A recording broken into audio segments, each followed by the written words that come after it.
we are up to Mishlei Chaf Gimel Yud through Yud Aleph, and this one sounds like the one that we did at the end of Chaf Beis.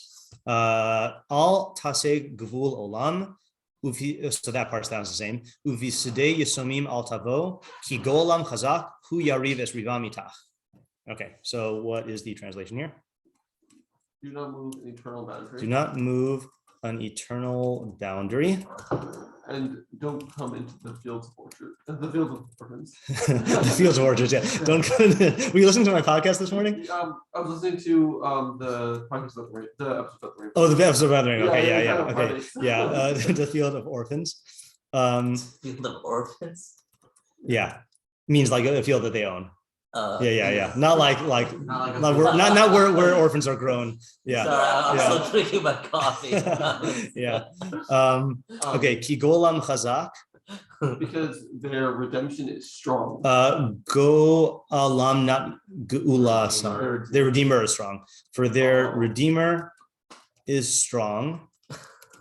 Hu yariv rivam itach. He will fight their fights. He will fight their fights with you. Okay. Straightforward translation. Okay, so Sadigon says he just modifies it to al tate gvul olam. Don't move.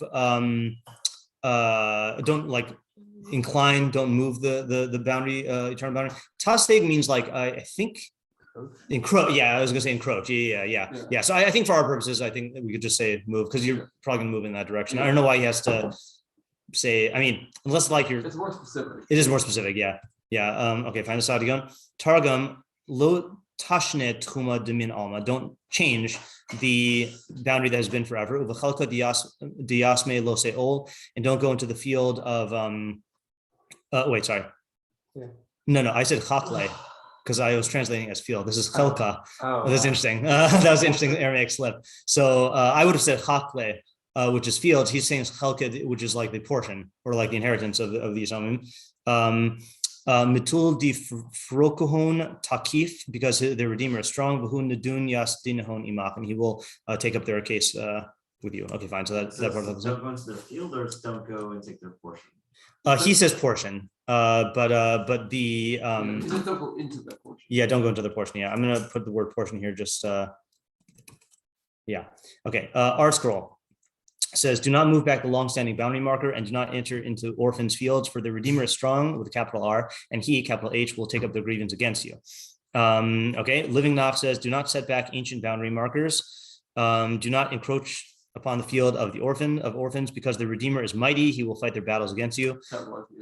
Capitalize again. Alter, do not shift the age-old boundary stone, nor enter the fields of orphans, for their Redeemer, lowercase, R is strong. He will argue their case against you, lowercase h. Now, at first, when I read this, I was like, oh, that's just Alter being an all secular guy, like not talking about God, But then he explains and says, and I went like that when I was reading. Now, for the Redeemer strong, many understand this as a reference to God, who protects the helpless orphans in their plight. And you see he capitalizes H there. Redeemer, Goel, is a judicial term. This is how it is used in Job and in Ruth. Sir. Yep. And so it could refer here to a human redeemer, some hitherto unknown kinsman who will come forth and battle for the rights of the orphan. Now that's kind of giving like an interpretation, but I want to incorporate it. Usually I don't show you the Alter stuff that he like gives a shot, but here I think it is a viable translation option that this is talking about human redeemer. So that's why I yeah, the goal and Rus is kind of frowned upon. They don't really like him. Yeah. That's why they don't mention his name. Yeah. It's not just the new of Rus. We just like with a lot of it, Right. Yeah. But I think my guess is he means from a literary perspective that don't just assume that this is that this is God. Redeemers coming and saving things or whatever is like something, a trope. Whatever. Yeah, Yeshua. What is the boundary and how is it eternal? Okay. What is the boundary and how is it eternal? Yeah, Ariel. So the second pasuk, like, what does that mean? The second pasuk, what does it mean? For the Redeemer is strong, like who's redeemed? Meaning like the orphans redeemer. The orphans redeemer, yeah. How do you know? How many orphans are there? Like who? Okay, so let's ask. School of orphans. Yeah. What is the what was that? A field of orphans. Yeah. I think the group term that we use for orphans is orphanage. But all right. What is the scenario? It's only if you're in the house, not in the field. That is true. So how does the second pasuk explain the first? Yeah, it sounds like Right. it's a consequence. It is a consequence and a reasoning, right? Like he's like reasoning with you, like Yeah. don't do that. Yeah, Sean. In what way is this Redeemer strong? Yeah, in what way is this Redeemer strong? Goel. Let's just not take stances about the capital strong. Physically, psychologically. Yeah, Yeshua. Going back to the boundary, how Yeah. do you want to use it? Yeah. Okay, hold on a second here. Let's figure out what the boundary is first. Yeah. Let's see. Hold on. What's the scenario? What's boundary? How's the eternal? What would it mean to move the eternal boundary? Yeah, Isaac. What does it mean to come into the orphans? Yeah. What does it mean? I think these are all like subdivisions of this question. So we're gonna go like that. What does it mean to come into the fields of orphans? Yeah, is that just, is it literally setting foot in it? Is it moving the boundary into it? Yeah. Or something Right. else? Yeah. Also, what's the relationship between the two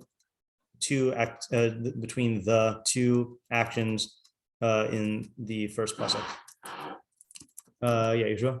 The second pasuk makes it seem like you're almost at war if you do the first pasuk. Like if you go into their field or their boundary or whatnot, then they're going to be fighting you. Who's going to be fighting you? Well, The Goel. they go out along with them. Now he will fight What- fights with you.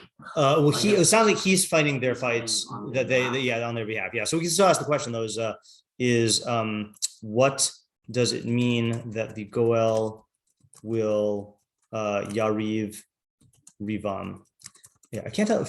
I couldn't tell if your right arm was raised and it was just exactly behind Isaac's head or not. So yeah, Isaac. What's the relevance of a goel in this context? Yeah. Let's ask the basic question: who is the Goel Yeah. in this context? Yeah. Yeah. Oh, but I'm also saying, like, if you're stealing someone's field, Mhm. like, I don't think that the term for an actor who's coming to like enact justice, I don't think the term is goel. That's interesting because, okay, I mean, you can argue with me against this example on a fundamental level, but we do call the person a Goel Hadam, right? And that is an avenger, right? A blood avenger. And so that's not Geula in terms of redeeming someone like from Shibud or something like that. That's like someone kills your relatives and they go and they kill you. So like I guess it needs to be goal in terms of like reclaiming. Right. Yeah. Maybe that's how it's. Yeah. So I think it's a good question. Why is it called that? Yeah, Sean? Yeah. Is this case specific to the orphan? Yes. Good question here also. Is this case specific to the orphan? And I think there's an ambiguity built into the pasuk because the first half it does not seem to be limited to the orphan. So like, is the second half just an example of like this, or it could be more than that. Yeah. We know that the Torah links the orphan with other groups. Yeah. In fact, doesn't the Torah use the same lashon? Hold on a second. Yeah. So. Yeah. Hashem Yeruvam. Yeah. And there it includes the widow, right? Yeah. Let's just look at the pesukim here. Not Hiosan. Okay. Oh my goodness, that is not what I want to look at. It's in Shemos, isn't it? Isn't it in Mishpatim? Or am I not knowing things? Okay, there we go. Yeah, it is. Shemos Chaf Beis Chaf Aleph Kol Almana V'Yasan Lo Sa'anun. Any widow and orphan do not afflict. Im Ta'ane Sa'ane Oso. If you shall surely afflict him. Im Ta'ok Yitzak Elai Shemo Eshma Ta'akaso. If you will cry out to me, then I will certainly hear his outcry. And my anger will flare, and I will kill you by the sword. And your wives will become widows, and your children will become orphans. I don't know if that's the pasuk I was thinking of, or if there's one that actually uses the term. I think there's Hashem Yariv Rivam. Yeah, let me look at that phrase. Yeah, Yariv Rivam. Oopsies. Oh no, hold on. Yeah, Golam Chazak. That's Yirmiyahu. That's not the one I wanted. Oh. Oh, you're thinking Mishlei? Yes, maybe it was. Yeah, we did that in Mishlei. Yeah, that's interesting. What was that? What was the context of that? That was not too long ago. Ki Hashem Yariv. Oh, that was by the Dal, right? Al Tigzal Dal Ki Dalhu. Don't rob a poor person because he's poor. Al Tadaka Ani Bashar, and don't oppress the poor person in the gate. Ki Hashem Yariv Rivam, because Hashem will fight their fights. V'kava es kovehem nafesh, and he will steal the souls of those who steal from them. And then while we're here, let's just reread the 28. Al taseh gvul olam asher asu avosecha. Don't move the eternal boundary that your fathers made, right? Which was not about orphans or whatever. Yara? Yeah, I guess that's gonna sound like a stupid question, but what's the definition of an orphan in this context and the definition of a goat? Yeah, good question. Okay, yeah, what is the definition of an orphan in this context? And because we just recently did this in Rambam B'Kius, did we talk about orphans around B'Kius lately? Unless it was yesterday. No, it wasn't yesterday. What's the halachic definition of an orphan? I definitely talked about orphan in another issue recently. Oh, both parents died?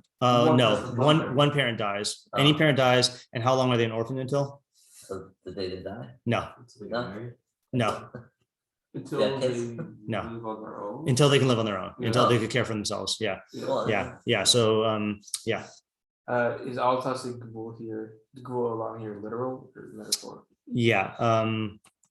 Is this literal or metaphorical? Oh, and also because we usually I don't like going back to stuff. I don't like going to other pesukim that are in the same Indian. But since we just did it, and because Rabbeinu Yonah gave us that methodology point, I do think that we should review the methodology point of the Rabbeinu Yonah from the end of the last chapter. Not that this is going to definitively answer your question, but he does take a stance on it. So Rabbeinu Yonah on 22-28 says, Nachon lefarsho. So this is on the don't move the eternal boundary. Nachon lefarsho al derech mashal. So he says that in that case, it is proper to explain it by way of metaphor. Kilo hutzrach ata lahazir al asharos haksuvim b'Torah im lo levar tam b'davar. Because there's no need for Shlomo now to warn about the prohibitions of the Torah unless he's going to explain something. So then he gives his explanation, and then he throws in at the end a reference to our pasuk. He says, yeah, thank you. V'hinei lamata ksiv, below, meaning in our pasuk, ksiv, it is written, al tezek gvul olam uv'sdei shem lo tavo v'nichtav l'inyan pshuto kasher nefarsh. And our pasuk is about the pshat, because his rule is the Torah, Shlomo won't repeat stuff from the Torah unless it's giving a reason, and this is giving a reason. So yeah. So that doesn't exclude metaphorical readings, because I'm sure the Meiri is going to go like that, and then and then do the metaphorical thing. But we have a license to interpret it literally. Yeah. With the word. Thanks for using your left hand. With the word. Yeah. Is that With the word what? the last word? Yeah. Is there something? Itach, yeah. Oh, almost. Yeah. Is there something specific, like this is to you specifically, or there just is a goal that's out there fighting for them? You fell into this bad situation for yourself. Yeah. Okay. So what is implied by itach? Right. Oh, sorry. Itach. Right. Is this guy like targeting you? Is that what you're asking? Yeah. Yeah. Targeting you, or is he just like defending the cause of the orphans? Yeah. So what's the motivation for the goal to fight for them? Yeah. Okay. Yeah, So, why will he do that? Yeah. I feel like there are more questions we're missing here. I don't know why. Yeah. I mean, I think these are the basic ones. Okay. Who's it talking to? Yeah, that's good. Who is right. So who is the audience besides someone who's like tempted to move the boundary of the orphans, right? Who's the audience? It also it sounds very a specific audience. like not unified. The first pasuk, the two halves of the pasuk. It's like Right, yeah. Like in other words, if you like deleted that. this and then you Yeah. made this into its own pasuk, then I don't think we would have as much of a problem. But and especially because, okay, here's another question. I'm going to add this to E, which is shouldn't you like refrain from messing with orphans' property, even if that property doesn't involve gvul olam, right? Like in other words, gvul olam makes it sound like that specifically this has been here for a long time. This boundary's been here for a long time, but like, isn't any gvul? I mean, I guess this is a question. Hold on a second. I guess that's a question on anything. I'll just add this here is, shouldn't, like, doesn't this apply to any gvul? Like, in other words, the issur of the Torah is hasagas gvul, right? Is moving any boundary, not just an eternal one. Yeah. Yeah, just another question, methodology. Yeah. Question. I remember when I think definitely Monday night we had a similar instance where the first half of the pasuk was the same to another pasuk, and I think you suggested that we start with the half that wasn't new because if we give the same answer for the first half of the pasuk, then it could alter, then it can ruin our Right. Yeah. So do you suggest the same thing over here? Well, I'll repeat the anecdote I said this Monday night because it's relevant also. The anecdote I said this Monday night was that when you have a machlokas in, let's say, Gemara or whatever, a machlokas. So I remember, this was my first year in yeshiva, then Rabbi Man said, start with the side that makes the most sense to you. Because your intuition is already going and like you can develop that and then go to the side that doesn't make sense to you. Rabbi Moskowitz said, no, that's the wrong approach. If you do that, then you're going to lock yourself into your intuition. And the only way to think outside of the box is to start with the side that doesn't make sense to you and then go there. And then, so then I met with Rebbe and I asked Rebbe, who's right. And he said, I think both of them are wrong. Okay. He said, because he said, I think that when it comes to methodology, then there are no rules. So it's a similar. So Ariel's pointing out that when you have something that we already worked on like fairly recently, so either we could start with that because we already have an intuition there and then develop it here, or that might inhibit our learning because we're already walking into this with a preconceived notion. So the answer is there's no rules. Yeah. That's a good thing I forgot what you said. Yeah. If we're ready to start. I think we're ready to start, right? I think this is most of the questions. Yeah. I have a small step. Okay. Which is, I think, the correlation between the second half of the first pasuk and the second pasuk is you think the orphan is no one's going to help the orphan, right? So you can get away with this, right? And then saying no, actually, there's going to be a strong redeemer who's going to fight with you. Okay, I think that's a good step, and I think that you can go further and say that these are. Wait, how far have you gotten into the rainbow shiur? I'm about halfway through. Okay. I won't explain why I asked that question. I'll just state something here, which is that there's two reasons why a person might justify doing this criminal act. One is that I won't get caught because I'm just moving a boundary marker, which is a very hard thing for people to like perceive because it's way out in the field. The other reason is because I'm not going to get punished, right? These guys, these are orphans. They're not going to take me to court. They're just like these kids or whatever, I'm okay if you say spoilers for the rainbow shiur. I don't want to. Yeah, no, it's okay. No. Yeah. Just zoom in a second. Yeah. Thanks. Oh. Yeah. Yeah. Oops. Okay. I have another thought. Okay. That I'm less confident in. Okay. Sometimes less confidence is more. Yeah. Ideas. Yeah. It's saying specifically don't move an eternal boundary because like moving a boundary is subtle, but if this boundary has been that way for a long time. Okay, yeah. There's gonna be people who are gonna remember the way it is, the way it was. Yeah. And then when they are like, wait, didn't this used to be like a foot to the left? Yeah. And then they realize that you're stealing from the orphan, then they're gonna like take it up like really like strongly and like Okay, so that's really interesting because I was thinking the opposite. I mean that might be true also, but I think what you're saying is true if it is a boundary that people pass by every day, but I think we have to remember that in fields these boundaries are like way out there, and it's not like where people are like even passing through. So I think that maybe if it's a new boundary, then people will notice. Like if we draw a contract right now to make an agreement for land, and we agree on certain plots, and then like fresh off of the deal, you find that your boundary's been messed with, then you're going to notice it. But if it's something that is just, it's become part of the landscape already, then people might not notice it. I think like that approach, I think fits in better with with your original statement. And I think it also fits in better with like the havamina that person would have, that like, I can move this because it's been here for so long, no one's even paying attention to it anymore, Yeah. Okay. Yeah, Yoshua? Is it possible that this boundary is a metaphor for something?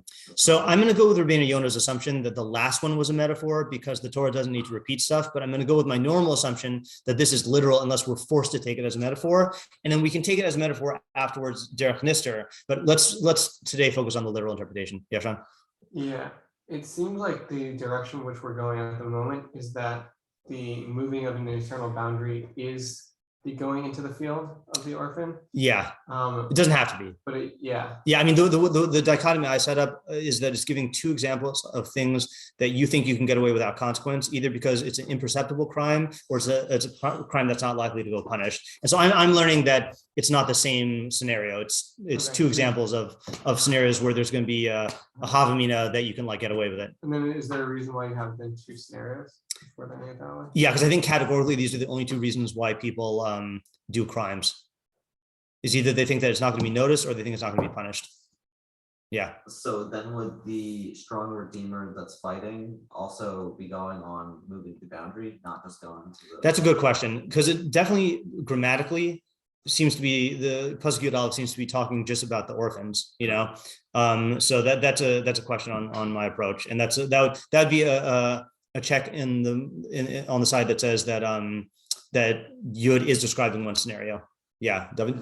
Okay, not a full-on read, but a thought on the Mishlei, yeah, that I think that orphans are a category of people that others look at in a very, very sensitive way, and this is like very, very just that whole area. Mm-hmm. And if you were doing something as light as going into the field of orphans, I mean, you haven't necessarily like taken it or pillaged it or anything like that. Yeah. But you're starting to do something that people are going to get uptight about. And with those types of people, if you do a small little something, then Kegel and Hazak, we already met, yeah, people are going to suddenly jump on you, even if you haven't done all that much just yet. Yeah. But you've gotten into an area you shouldn't be getting into, and now people are going to start jumping on you for that. Okay, so I hear what you're saying, and I think I've taken that approach many times in pesukim like this, but I think for the first time I'm questioning the premise. Okay, I don't think people care about orphans. Okay. And I think the reason why we think people care about orphans is because of all the Harry Potters in the world, that like people who we are familiar with, like the story of a tragic loss of a parent, and then we feel empathy towards the orphan. I think the reason why the Torah, just to take a step back out of the modern world and go into like older times, then I'll go back to the modern world. I think that first of all, the reason why the Torah needs to warn so much about orphans, widows, and gerim is because the standard thing is people don't care about them and people do take advantage of them. And I think that it was probably a lot more common for there to be orphans in the pre-modern age because people died a lot more, And I remember even in the there's this vivid scene in the book Time and Again, which is a great fiction book, where it's describing in the 1880s in New York City. A character goes out and Newsies, right? So like Newsies is it's a musical or a Disney movie. Actually, it started as a Disney movie about like how back before child labor laws and kids used to have to sell papers and stuff. So like most people would see like these little like a lot of them were orphans like on the street selling papers. But there's a scene in this book where the guy goes out and looks in the hay barges on the on the Hudson, I think, and there are just like tons of kids just like sleeping in the hay, and it would just be very common for them to just freeze to death, because there were just tons of like orphans all over the place, and also people had a lot more kids, because the wealthier people get, then the fewer kids they have, and so I think that the assumption we should walk into this with is that people typically don't care about orphans. And the modern equivalent of that, I think if you know someone whose parent died, then you're sensitive to that kid. But I think when was the last time, and unless, I know some people probably have exceptions here, when was the last time you even thought about foster kids that are like in the foster system, that like are being shunted from place to, like, unless you like watch movies or read books or know people, I think like those are the like closest equivalent to like our orphans that like just no one wants them, and like they're just being like there's a victim of, at least there are systems now. Yeah, Yeshua. You know how they have like Camp Hask or something. Yeah. So I was playing with an idea of making a camp for orphans. Yeah. Like a couple weeks ago. Okay. I mean, For that's about a year. okay. That would be a good cause. Now I'm going to argue against what I'm saying. Okay. Which is that I don't think the orphans I'm talking about have fields. I think an orphan who has a field is someone who did have a wealthy parent, who was a landowner, who they lost their parent or parents. And then now they have, anyone know what the fun Hebrew word I'm thinking of is? Apotropos, yeah. Yeah, apotropos, one of the best Aramaic words. That they have like a custodian who's like in charge of their money, which kind of complicates the scenario, right? It's like there's land. Yeah. So I disagree about your premise. I think they don't have to have been wealthy to have had a field. I think by default, everyone had fields. Okay. Yeah. That's possible. Yeah. Yeah. Yeah. And then even if people sold their fields, they'd get them back at the end of the almost like, okay. So then that solves my. So then you are possibly agreeing with the premise I have about how the assumption is people don't care about orphans. Yeah. And that's why, that's why the Torah needs to warn so much about them. The fact that he has a field doesn't okay, I see. All right. So you're disagreeing with my objection. Yeah. Yeah. Yeah. I have a question. Yes. So it's, if we say that this is the second half of the first pasuk is that you're moving the boundary into the fields of the Yisomim, yeah, then like in order to take their land, then would it make sense to even have the first half?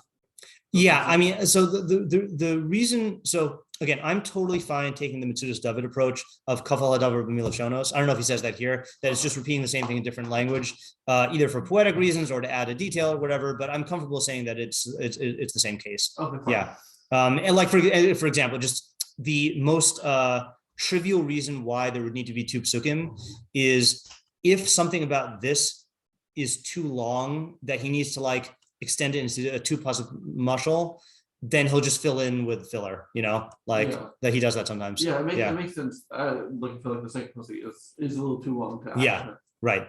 Yeah. Did we ask who the itach is in this context? The itach is the audience. So whoever the audience is, who's going to be like the victim of this fighting, then that's what the itach is. No, the perpetrator, not the victim. The perpetrator. The guy who's being talked to who's being told not to go into these. Will fight their fights. But so why say? Meaning, it sounds like. Hold on a minute. Now I'm confused because it sounds like. Is it better if I say against? Yeah, because with you is like. Well, it literally means with you, but I'm fighting with you. Doesn't mean we're like going like that. It means yeah. I have another question. What's the consequence of the goal fighting with you? Is it just you have to relinquish what you stole, or is there an additional? Yeah, that's a good question. What is the consequence of this fight?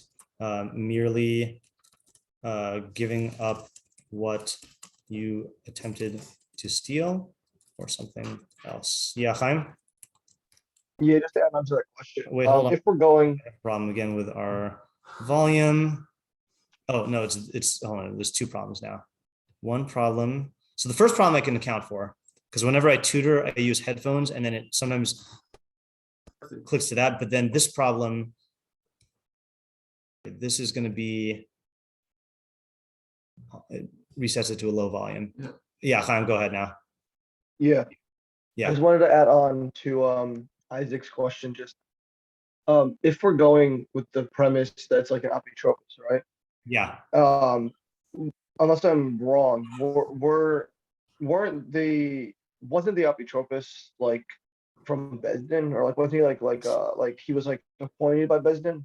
Yes, I think so. But yeah. So what? So then I'm just saying, like, could that like help us figure out like what would be like a bad thing, like, or what would be the consequence the negative consequence here. Was that like kind of like messing with like a servant of Bezin or something like that? Right. It definitely could be. Although I also, and this might just be projection on my part, I feel like, first of all, I don't know what the scenario was with like, did they have people whose full-time job was being apotropos for orphans? And like, was that very analogous to like a government bureaucrat who would just be like, not bureaucrat, but like a government worker who had a lot of these cases that he's managing, like maybe he's not really so, I mean, it might help us figure it out, but I think it's because we don't know the facts so much, then it might also help us to not figure it out. Yeah, good question though. Yeah, all right. Yeah, so I might have an idea, but before I go, can you share with me again the way you're learning the first pasuk? Like it's like two dichotomies. Yeah. So the way I was suggesting that you learn the first one is it's two examples of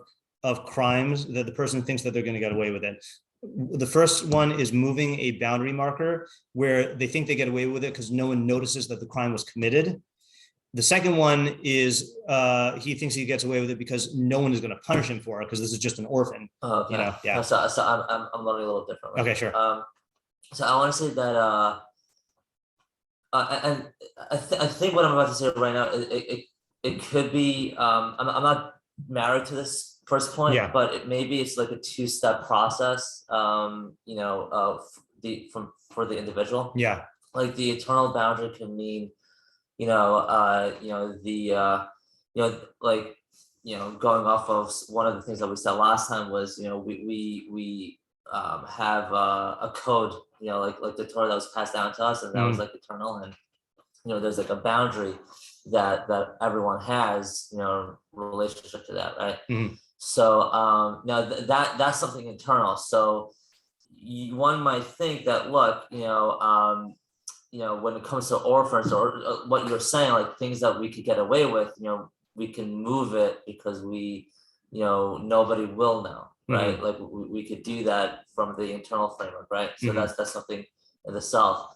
But then, it's saying now once you have moved that, now the pasuk is coming to tell you, now there's an actual example. Now, if you do act on this, whether it may be this or something else, right? Don't think that you'll get away with it because, not now you're exposing yourself to the world. You're now, if people catch you, if people fight you for it, then you're going to ruin your reputation. So just to make sure I'm understanding, so you're saying that the first half of the first pasuk is like metaphorical in the sense that it's talking about the eternal Torah laws, and then the rest of this is spelling out an example of someone trying to like mess with that. And then getting consequence. I think so. Yeah. Okay. It's a possible reading. Yeah. Rabbeinu Yonah won't like it, but it's a possible reading. Yeah. You don't have to make Rabbeinu Yonah happy. I made everyone happy. I wouldn't. Should we? You have an idea? Yeah. Yeah. I think it's similar to yours. Yeah. But I would say for me, a common theme between an eternal boundary and the orphans, especially going back to those specific is these are things which, if you look at them just at the thing itself. So you see a boundary and you're like, oh, this thing is a movable thing. Yeah. Right. Or you see orphans and you're like, these people have no backing behind them. Right. Right. And so you mistake because you see just in the immediate field of vision that these things are weak things and you don't recognize the powers behind them. Right. So for the eternal boundary, the fact that it's eternal, and for the orphans, the fact that even though they don't have people protecting them, they have God protecting them. And so then, that works then with, for their Redeemer is strong, because you don't realize that you're going to trigger in some force that you weren't aware of. That's going to be a very powerful force. That's going to completely. Okay. That's a juicy Mishlei mistake. I like that approach. Is that is mistaking the manifestation or the surface level for the totality of the thing, and then not realizing that there's all these like forces of cause and effect that you're gonna trigger into action, spring into action. Yeah. Yeah, I have an example of that type of thing. That maybe doesn't apply, but specifically. Yeah. If you move a boundary post, the guy might not know for sure that you did that, and he might never be able to prove that you did that. Yeah. And you get away with that in terms of now you have a little bit more field. Yeah. But he might sense that you did something like that, and then he it's just gonna set him against you forever. Because you always now have part of his field that you I'm like it's not gonna like, and then now you've got this person against you. Right. And he knows that you can't be relied upon for. He knows he can't be relied upon. That thing. He's gonna like poison your business relationships if he can. Like. Yeah. I have another example, and this is probably from many shows. I can't even think of a specific show, but like you have like these cases where, let's say, like someone like robs a teenage like drug dealer on the street, and thinks, well, this is just some kid who can't defend himself, like I can just like take his money or whatever, not realizing that he's like triggering into motion the entire like cartel or something, like that this person might not, his mistake is to treat this as a standalone thing, but there's whole other forces that are behind him. And truthfully, and this is an example where also injustice is involved, like people will, I mean, I've heard of these sad cases where like you have a teacher who's like trying to like discipline, like keep, a class in order or whatever, and they like discipline a kid or like give him a bad grade for something, and then find out that, the kid's parent is like a mega donor to the school, and then that brings down the entire like edifice of like the of the school board on him for doing like a normal job. Now that's not a case of a crime, but like it's the not looking at a given entity as part of a system, but just looking at them as a standalone thing. Yeah, that's good. That's good, Mishlei mistake. Okay, let's do this. Let's read Rabbeinu Yonah and then work on it tomorrow. Okay, I haven't read it yet. Rabbeinu Yonah says on where's it begin? Yud. Al tasik gvul olam uv'stei al tavo. Kvar amar pam acheres al tasik gvul olam above v'kaflu hina al yidei shehosif bo. So it's repeating it. Am I reading? No, I'm not reading Yonah. Okay, sorry. Yeah. Al tasik gvul olam uv'stei al tavo. Hine hisir lamala al gzelas ha'ani she'en lo. Was it left? Yeah, left. Ein lo ozer. Oh man, this is a short video. Earlier, it warned about stealing from an ani who has no helper. V'amar ki Hashem yariv yivram, and said there Hashem will take up their cause. The ata yomar al gzelas hayisomim afal pi shehin ashirin ki Hashem yariv yivram. Here it's warning against stealing from the orphans, even though they are rich, because Hashem will take up their cause. Ki golam chazak v'gomer afre shein dan dinam Hashem yariv rivam itach. Even since there is no one to take up their cause, then Hashem will do it. Okay, yeah, that doesn't really give us much. Is there a footnote there that helps us? Footnote 13. I mean, he said it's Hashem. Yeah, footnote 13. That's Rabbeinu Yonah, right? Yeah. Yeah, so that's long. Okay. V'chein kasav Rambam Hilchos Deos Perik Vav Halacha Yud Chayv Adam Lizahar B'Yisomim V'Amanos Mipnei Shenafshan Shvela L'Maod V'Rucham Nemucha Afal Pi Shein Bali Mamo. So a person should be careful with orphans and widows because their souls are very lowly and their spirit is crushed, is low, even though they are rich. Afilu Almana Social Melech V'Yisomav, and even the widow and orphan of a king, Musharim Anu Lehen, we are warned about. Shnemar Kol Almana V'Yasam Lo Ta'anun. Any widow and orphan do not afflict. Sorry, I'm in the middle of The Crown season 5, and this is going to be the season where Diana dies, and so I was thinking about that case of do we not know that Princess Diana died? Yeah. All right. And spoiler: JFK is assassinated. So, yeah. All right. So, Kol Almana V'Yasam Lo Ta'anun. If it's history, it's in the public domain.